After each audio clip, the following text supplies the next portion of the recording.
for the staff and legislators here today and hope you enjoy the snacks. My name is Maya Ewings. I am a parent leader with the Washington State Association of Parent Ambassadors, and I will be today's briefing moderator.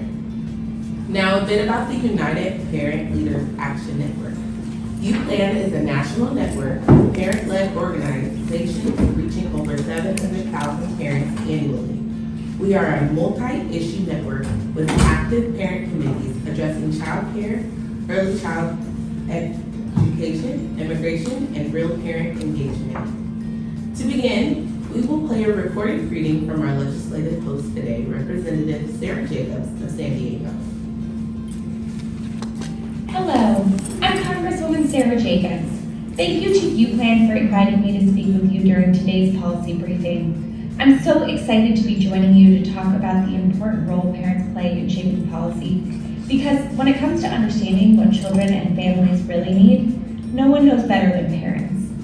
I think we can all agree that for too long, the voices of parents and caregivers weren't really heard in Washington. And when you don't center parents and kids and caregivers in policymaking, it's not surprising that we end up with a national child care crisis and an economy that isn't working for millions of families. In San Diego, where I'm proud to represent, 70% of children under 5 didn't have access to the child care slots they needed before the pandemic. 66% of families were living in a child care desert. And when COVID hit, more than 500 local providers closed their doors. For the families lucky enough to find care, it's simply unaffordable. Center-based care in San Diego can average $17,000 a year. That's simply unacceptable. I'm working every day to build a child care system that works for families and for kids. And this work isn't new for me. Before coming to Congress, I founded San Diego Forever Child, a coalition dedicated to ending the experience of childhood poverty in San Diego County. When the pandemic hit, we adapted our mission to serve San Diegans in crisis, mobilizing funding to support child care for essential workers. I was proud to work with local representatives from Parent Voices on those efforts. And I'm proud to be continuing the fight to end childhood poverty and bolster our child care system alongside local leaders like Parent Voices CA. Last year, my team and I worked around the clock to expand access to child care in the Build Back Better Act and ensure that most families would pay no more than 7% of their income on child care. And while I know we're all disappointed and angry that the Build Back Better Act didn't become law, I do think it signaled a real shift in the way we think about our child care crisis. The majority of the House of Representatives supported the largest investment in child care and early education since the creation of Head Start in the 1960s. That's huge, and it means that this is a fight that we can win. San Diego is a proud border community with many mixed status families, and we know better than most how important our immigrant communities are to the fabric of our society. That's why I'm so grateful to UPLAN members for championing the Lift the Bar Act, which would lift the arbitrary and unfair barriers on immigrant families' access to programs like SNAP and TANF, and why I'm proud to be an original co-sponsor of it. All of these investments aren't just the right thing to do to give kids and families a strong start. They're also the fiscally responsible thing to do. We lose $1 trillion a year due to the adverse effects of child poverty, up to 5% of GDP, because millions of parents and caregivers can't afford the care they need to work. And the investments that we make in kids pay off across a lifetime. We save $6 for every $1 we invest in early childhood programs. So while some of my colleagues may argue we can't afford to invest in our care system and in our kids, the truth is that we can't afford not to. So thank you to UPLAN and to the parents here today for keeping up the fight. We need your voice, we need your expertise, and we need your partnership now more than ever.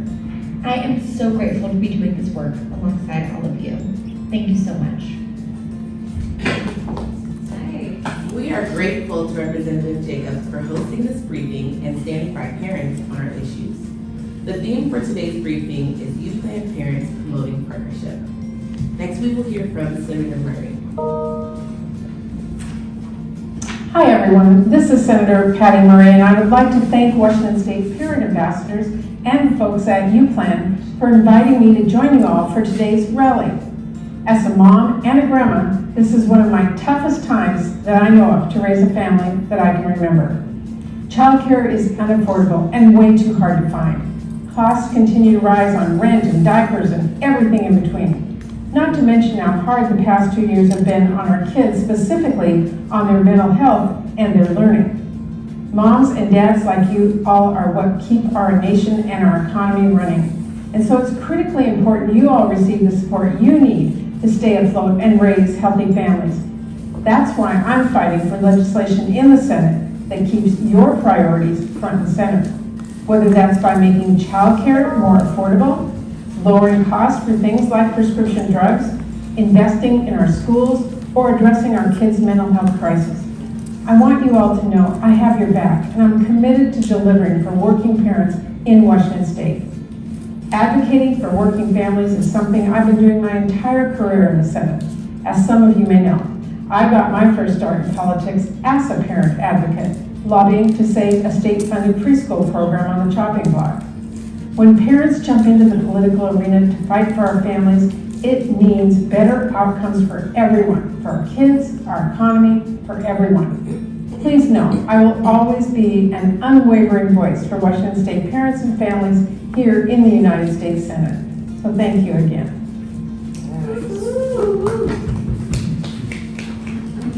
Together with our policy partners, we uplift parent voice in advancing policy and parent engagement nationally. We'll now ask each of the briefing panelists to introduce themselves. Please say your name, your role, your organization, and where you're from. And we'll start this one. Hi everybody, my name is Liliana Vargas and I am from Parent Voices, California in the San Francisco chapter.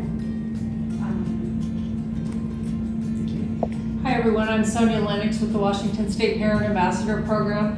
I am in Tacoma and I also serve on the Governing Council of UPlan and I am the co-chair of the Early Childhood Education Committee for UPlan. Hello everyone, my name is Marisela Rodriguez. I'm also from Washington State. I am with the Washington State Parent Ambassadors and I'm also co-chair of the Immigration Committee with UPlan. Hello everyone, my name is Julia Sosa. I'm from Los Angeles, California, and my organization is Parent Institute for Quality Education. And I'm here, I'm part of Parent Governing Council, I'm on the Immigration Committee, I'm the EC policy, many and most of the committees. I do parent liaison with NAFSCI, so it's another organization, national, here in Washington. So, thank you. Hi everybody, my name is Rosalia Grillier, or Miss Rose. I am one of the founding members of UPlan. I also hail from Chicago, Illinois. I'm President Emeritus of Kofi Power Pack, Illinois. And I am also the chair of the Stepping Out of Poverty campaign. And I sit on the board of NAFSCI as well as the PFLC Council. Awesome, thank you for those introductions. We will now hear from each of UPlan's 3 parent-led campaigns about their policy platforms and how parents are shaping each one. First, we will turn to early childhood education. Hi everybody, as I said earlier, my name is Sonia Lennox. Back home, our parents in Washington State have been crucial in recently passing the Lived Experience Bill. We came together to share our stories. We testified on impacts of not receiving a stipend, for sharing our lived experience, while those sitting next to us being paid for their professional expertise. So today, I am bringing a group of parent leaders from across the country who are passionate about improving the systems that affect children and families. We have come together from 35 different parent-led organizations that reach 700,000 families to share our stories. Our founding policy platform includes the vision of parents across the country seeking to change inequities in education, economic securities, childcare, and early education. We are here to do just that. There is an urgent need to increase the access of affordable, high-quality childcare for families across the nation. President Biden is making one last attempt to negotiate a budget bill through the reconciliation process with the House and Senate leaders. And at the moment, key stakeholders in the Senate have expressed reservations about including new investments in child care and Head Start. They aim to limit the bill to a small number of policy issues, and childcare is not one of them. There needs to be several reforms, and among them is the tax reform to make sure that those who are making significant income are paying their fair share of taxes. Momentum continues to grow to pass a bill that will fight inflation and lower costs for the American people. The cost of inflation has taken a toll on families' food and household expenses. So it's important that initiatives counter the increase of inflation. We believe that one way to assist low and moderate income families across America is to find a way to make childcare more affordable and to invest in early Head Start, especially increases in pay for teachers so they can finally earn a livable wage. We also emphasize the importance of and the need for significant sustained investments to childcare and early education through appropriations. But appropriations is not enough. It's not enough to truly address the gaps in the system. The amount of money in appropriations is insufficient to provide the level of ask we are advocating for. We have been fighting for policies that increase equitable access to a diverse supply of childcare and early education systems. Our members rely on these programs to support our families and provide children with a strong start. We are ready for and deserve affordable, accessible, and culturally competent childcare in our communities. We encourage a system of high quality and early education that is equitable in the ways it defines, measures, and supports quality needs that meet families in need. We want childcare to be affordable, accessible, while meeting the needs of all families. We want to support our providers by providing a livable wage and better benefits. And in order to ensure adequate and timely resources to meet these childcare needs and increase funding for Head Start, there needs to be added to the reconciliation package now. And since these issues affect parents so deeply, parent input should be required at every stage, from planning to policy making to implementation, and with parent voice centered at the tables, we have a great shot at success. And with that, I'm going to turn it over to Lily to share her story. Thank you, Sonia. So my name is Lily. I'm a parent from Parent Voices in San Francisco, California, and I'm a review plan. I am a mother of a 6-year-old little boy. His name is Jeremiah, and a little girl, 5-year-old little girl named Nia Isabella. And trust me, when it wasn't in my plans to have 2 children 11 months apart. You know, I started my journey very early on. My parents were immigrants, they came here. I knew the value of hard work and education. So I got an education. I thought I was doing everything by the books. When I began to have a family, I struggled at the beginning because I was in my mid-30s. Finally, I was blessed with my little boy. The doctor told me that I was not going to have probably any more kids. So I had everything what I thought situated. I had my home, I had my child care for my son. But then when the doctor said, "Hey, guess what? You're pregnant again." I said, "What?" You know, that was a shock to me. It was a blessing indeed, but that turned everything backwards for me. I had to make sacrifices. I sold my home. I moved with in-laws. I moved from one city to another. I was working as a professional. I had to quit. Childcare was more than my mortgage. It was crazy. So, I had to do what it was for my family, for my children. So I made those sacrifices. I went to San Francisco. I became a stay-at-home mom, which I never thought I wanted to be. I actually struggle with mental health. You know what it is to be a working professional and have to not work? That's what drove me. Work hard was, I love socializing with people. I like working. I like getting in the field. So then having to struggle to find affordable childcare, accessible childcare. I wouldn't have mind being a working professional, 50% of my income for my children. But then having to look at the childcare costs, I couldn't even get on wait lists, which were super long to begin with. So while I never benefited from childcare, my kids are now, Jeremiah is a first grader, Mia's in TK. I tried to go back to the workforce. My son had a speech delay. He had to go through several assessments, several recommendations. That process was just very bureaucratic, very lengthy, and really hard. And I said, oh my God, someone who speaks English, someone who's, I think I'm kind of educated, someone who's educated, how does this process help someone who doesn't speak the language, someone who's new to the country? Like, this is a really hard system to navigate. So I had to go through all that, and then my son finally started getting speech services. He's still a little bit delayed compared to all of his classmates, so he's, going through the emotions, and I'm trying to give him all the support that I have. That prevented me from, again, I was a caretaker for a minute, and I had to stop because I had to focus on his speech and his needs. Now my children are in a good place where, they started school last year, both of them. And I said, okay, this is a good time for me to maybe join the workforce as a caretaker. And then here goes the pandemic, right? So then I don't like to be unreliable. And what was starting to happen was that I started getting calls from my child's school saying, hey, your daughter can't come to school because we have to quarantine and someone, tested positive.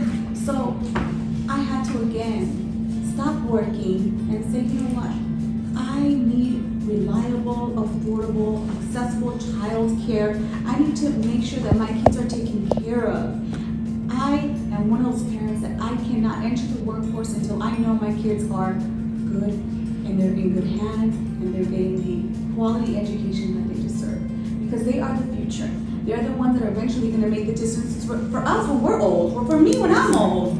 So I am here trying to advocate for children, for all children, and access to education, quality, because I believe that's what we need to focus on. So I thank you for giving me this space and sharing my stories. Thank you, Sonia and Lily, for sharing. Let us now turn to immigration. Maricela and Julia, could you please tell us how UPlan is working with immigration work? What are the major points of your platform? And how do you see parent engagement shaping the immigration policy landscape? Okay, my name again is Maricela Rodriguez, and I'm here with Washington State Parent Ambassadors. I'm from Washington State. And as Maya said, I'm here to talk about federal policies that can support our immigrant undocumented families. So children are impacted by immigration, and 1 in 4 children in the United States live in an immigrant family. There are over 5 million children in the United States with at least one undocumented immigrant parent. Helping undocumented immigrant families will help children be healthier and more successful in their education. Children with undocumented immigrant parents are twice likely that they don't get such essential things as healthcare for their children. As parents, abuelos, and caregivers, we need stability and security so that we can help our kids thrive. These harmful policies that we have in place not only impact undocumented immigrants, they impact the whole family, many who are citizens. U.S. legislators do a really good job, not excellent yet. I really hope that one day they will be, you will do an excellent job on our childcare and early learning.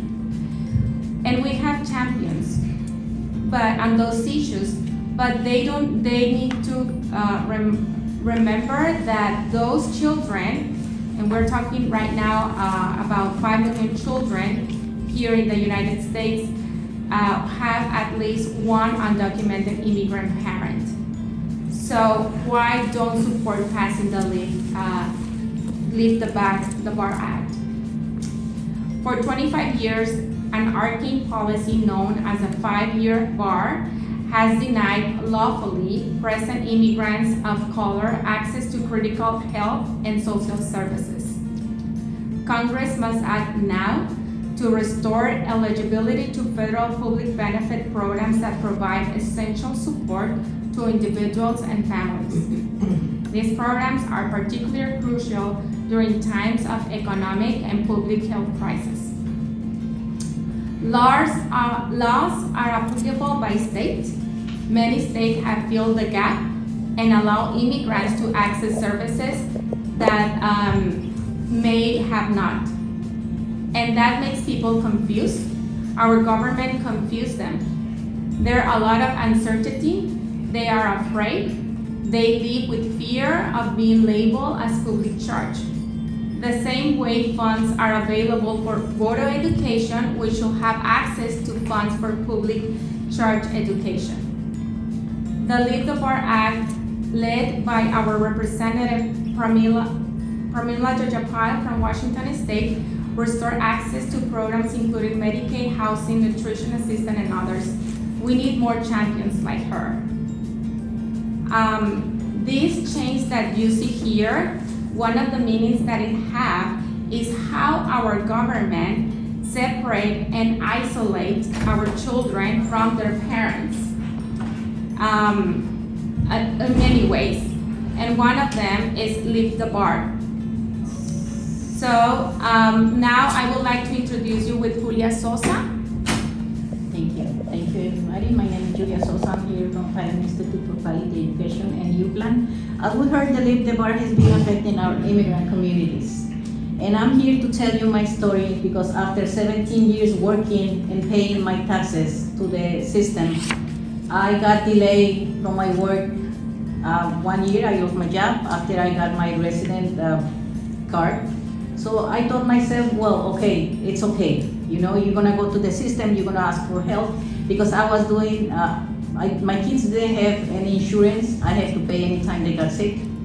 So I was relieved, let me go and ask for help. When I come there, they told me I still cannot do the help because I have to wait 5 years more. Well, it was 4. 4 years I have to wait, so until I'm gonna accomplish my 5 years. So I think Leave the Bar is really hurting our families. It hurt my family because I have to pay for my kids. I have to still looking for a job as rush as I can. I have to pay for the rent because the rent doesn't wait, the food doesn't wait, the sickness doesn't wait. So that affects my family. And it's not only me, there is many families here who, that sometimes they have to choose either death or death.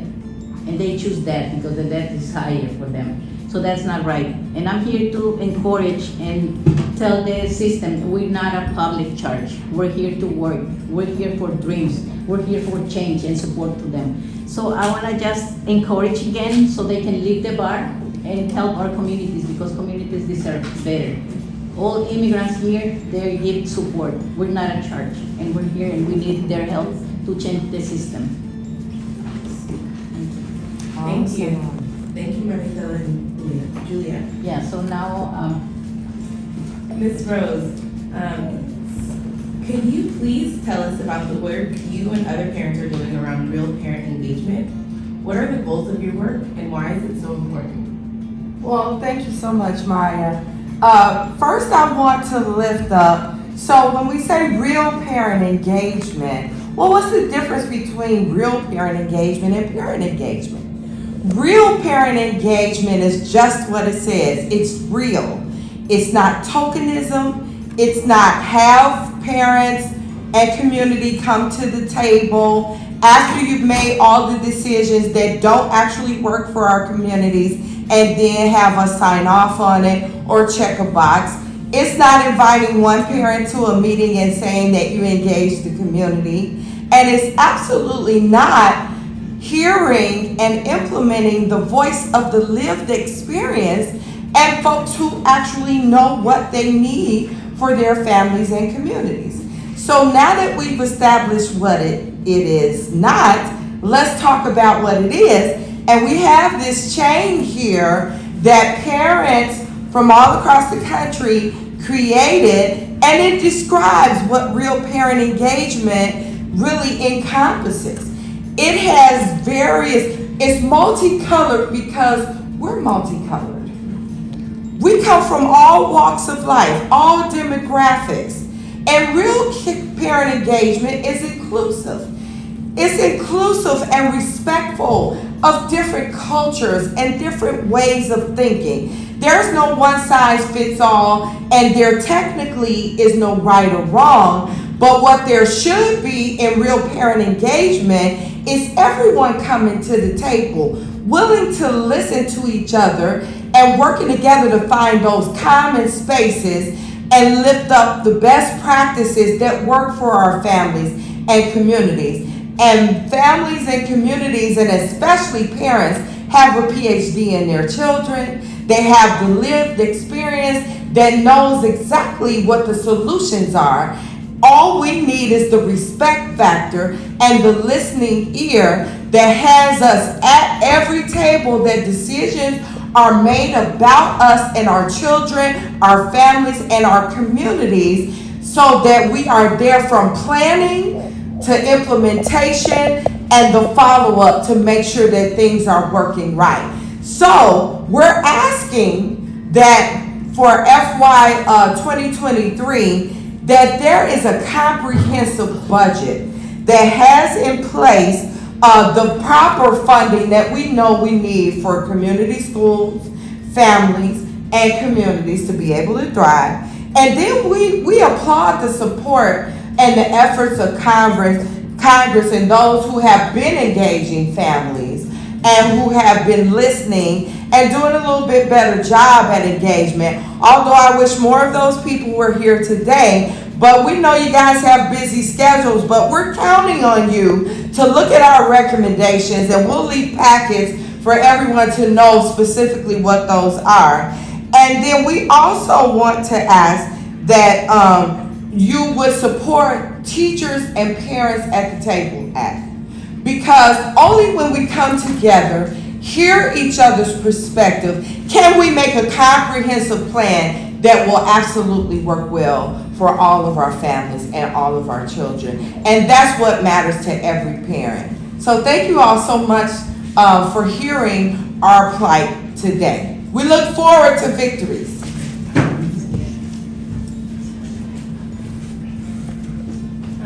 Did anyone have any questions? Well, before we take questions, we have such a busy crew of parents here today. There's a number of the folks on the panel who are going to meet with DHHS right now, so we invite those of you who are part of that meeting to go ahead and go with April to your ride to that meeting. And we are all connected, our issues are all connected, but we're very different, right?